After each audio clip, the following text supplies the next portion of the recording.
Listeners. All right, radio listeners, today we're going to talk about another one of these sensitive topics that a lot of folks don't want to talk about, but we're going to ask the question, is your pet gay? That's right.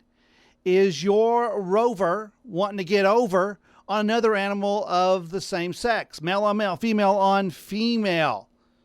Good Lord. We see this all the time in the media, especially in scientific circles where those that want to push the homosexual agenda, they say that animals are gay, lesbian, transgender, and that's just their natural instinct.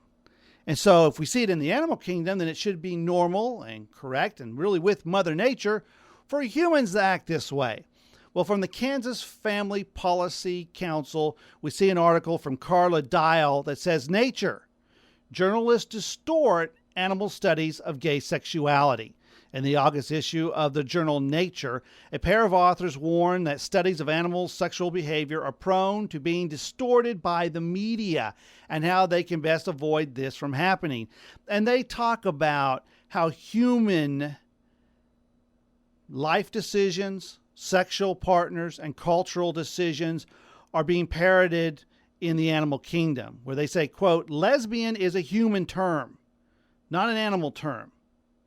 And they say that people should be sober, especially in the academic community when they're doing these studies, not to parallel the two. And we go to a more in-depth discussion from a Luis Solomeo, and he flat out says in one of his articles and published in his book, Defending a Higher Law, Why We Must Resist Same-Sex Marriage and the Homosexual Movement, that the animal homosexuality narrative is nothing more than a myth. That's right. He says, and I quote, in an effort to present homosexuality as normal, the homosexual movement turned to science in an attempt to prove three major premises. And when you hear these, you're going to know them because you've heard them spouted from all kinds of special interest groups, from the media, from Hollywood. So here we go. Number one, homosexual or homosexuality is genetic or innate. Homosexuality is irreversible. And since the animals engage in same-sex sexual behavior, homosexuality is natural. Keenly aware of its inability to prove the first two premises, Solomeo says the homosexual movement pins its hopes on the third, animal homosexuality. Animals do it, so it's natural, right? That's the question. The reasoning behind the animal homosexual theory can be summed up as follows. Homosexual behavior is observed in animals. Animal behavior is determined by their instincts. Nature requires animals to follow their instincts. Therefore, we can only conclude that homosexuality is in accordance with animal nature. Since man is also an animal, homosexuality must also be in accordance with human nature. That's a pretty good summation of this line of thinking. But we see with this line of thinking that it's unsustainable. If seemingly homosexual acts among animals are in accordance with animal nature, then parent killing would be part of our nature. Animals in the wild eat their young.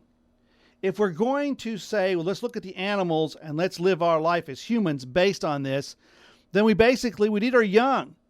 Or half the women that had sex with their males would chew the male's head off after intercourse. Now, some folks may think that happens to some degree already, but you can't equate the two. Now, Solomeo says, in opposition to this line of reasoning, his article sustains that there is no homosexual instinct in animals, that it is poor science to read human motivations and sentiments into animal behavior, and irrational animal behavior is not a yardstick to determine what is morally acceptable behavior for rational man.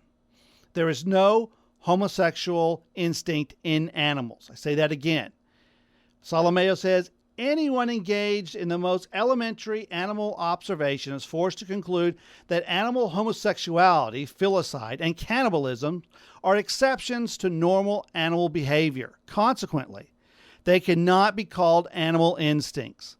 These observable exceptions to normal animal behavior results from factors beyond their instincts.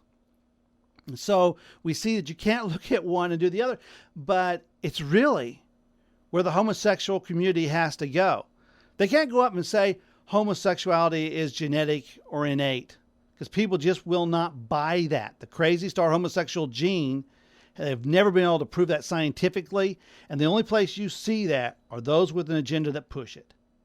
Homosexuality is reversible. That doesn't fly either. Why?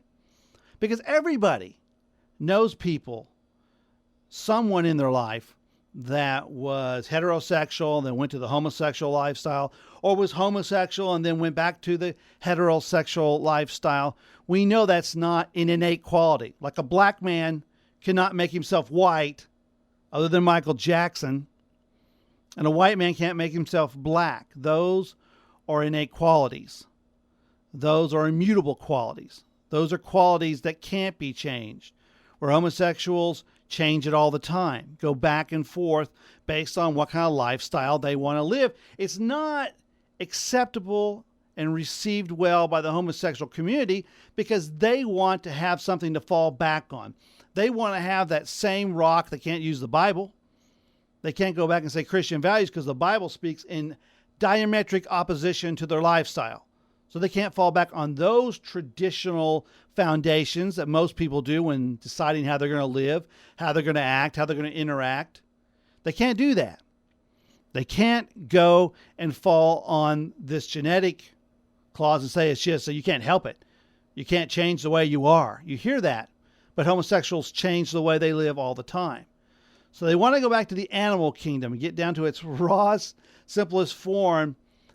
And many people, including the Solomeo and others, say this animal homosexual thing is a myth. Aberrant behavior that you see from animals, like male dogs humping other male dogs. This is not part of a pickup line, like men at a gay bar. They're not saying, hey, I got a real nice bone over at my doghouse. Why don't you let me mount up on you? No, it's aberrant behavior. And you can't look at it and say, well, the dogs do it, so why shouldn't the fellas do it at the gay bar? It doesn't wash. It doesn't fly. And yet it's being pushed. You can find more of this information on Solomeo's argument of animal homosexual and homosexuality as a myth in the published book, Defending a Higher Law, Why We Must Resist Same-Sex Marriage and the Homosexual Movement. And really get right down to it, if all of this is bunk, there is no argument, no leg to stand on for homosexual marriage. We know that there is no thing such as homosexual marriage, but those in the gay community want to play as though there is. We know traditional marriage and how it is defined by the Bible, one man, one woman, and you can't change that. But there are people in the homosexual agenda that want to use the law to try to pretend that that can take place. And they need to have some kind of argument. They want to fall back with some kind of facts and figures, something that is not just wishy-washy of, I want it. That's the way I want it. That's really where it comes down to. I want to live this way. I want to be this way. I want to act this way. And I don't care what the ramifications are to society, to other people, to my immortal soul. None of that matters. They want to have more of an argument than that, because that is no argument at all. So they try to go to the animal kingdom to find it, and it's not there. It's just not there. The animal homosexuality is a myth. And now the animal kingdom, along with humanity at large, the majority, are at odds with the homosexual agenda.